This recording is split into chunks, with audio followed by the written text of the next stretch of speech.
Il y a 4 mois, en installant le gouvernement, j'avais promis de prendre mon bâton de pèlerin et d'aller voir tous les secteurs de la vie nationale en vue de construire un consensus suffisant autour d'un accord politique. J'ai tenu cette promesse. Et j'ai pris le temps de rencontrer de nombreux partis et regroupements de partis politiques, de multiples organisations de la société civile, du secteur privé des affaires, des représentants des diverses confessions religieuses, des syndicalistes, des groupes de femmes, de jeunes, de paysans et des organisations populaires. Certains ont trouvé que j'ai consacré trop de temps à cette recherche de consensus. Mais je continue de croire, aujourd'hui encore, que c'était nécessaire et que le sauvetage de notre patrie commune passait par une démarche qui soit la plus inclusive possible. Mes efforts ont été couronnés de succès avec la signature le 11 septembre dernier de l'accord politique pour une gouvernance apaisée et efficace de la période intérimaire. Ils sont des centaines d'organisations politiques et de la société civile à y avoir adhéré. Je choisis volontairement de ne pas mentionner de chiffres précis parce que je ne suis pas dans une compétition avec quiconque. Je souligne seulement que cet accord n'est pas une entente entre copains, mais le résultat d'un compromis entre des compatriotes qui hier encore se combattaient et qui ont compris que le salut de notre pays exigeait d'eux beaucoup d'abnégation et un réel dépassement de leurs intérêts de groupe. À tous les signataires de l'accord, dont seulement quelques représentants ont été conviés à cette cérémonie à cause du manque de place, je veux adresser mes chaleureux remerciements. La nation nous regarde et prend note de nos sens élevés du bien commun et de votre capacité à faire taire vos querelles diverses et à accorder la priorité au sauvetage de notre pays menacé.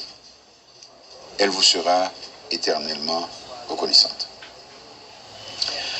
Après la publication de l'accord au journal officiel Le Moniteur le 17 septembre 2021, j'ai pris plusieurs semaines pour continuer dans la dynamique de rassemblement et dans la recherche de plus d'unité entre Haïtiens. J'ai poursuivi la politique de la main tendue, ce qui m'a même amené à rencontrer et à discuter avec beaucoup de compatriotes d'ici et de la diaspora. Je n'ai pas encore réussi à convaincre tout le monde, mais je ne désespère pas de pouvoir faire comprendre aux uns et aux autres l'impérieuse nécessité de rejoindre ce front commun contre l'insécurité, contre la corruption, contre la misère et pour le redressement de notre pays. Je redis merci aux signataires de l'accord qui ont compris le sens de ma démarche et ont eu la patience d'attendre sa mise en œuvre. Je veux aussi remercier les citoyennes et les citoyens qui ont accepté de servir le pays à mes côtés dans le gouvernement pendant ces mois derniers. Nous avons affronté ensemble bien des difficultés et nous les avons surmontées avec succès. Mesdames, Messieurs, je vous sais gré de votre collaboration désintéressée et je vous souhaite de garder les mêmes bonnes dispositions à servir notre pays qui aura certainement besoin de vos compétences dans d'autres domaines. Avec l'installation du nouveau gouvernement, nous abordons une nouvelle étape décisive de la période intérimaire.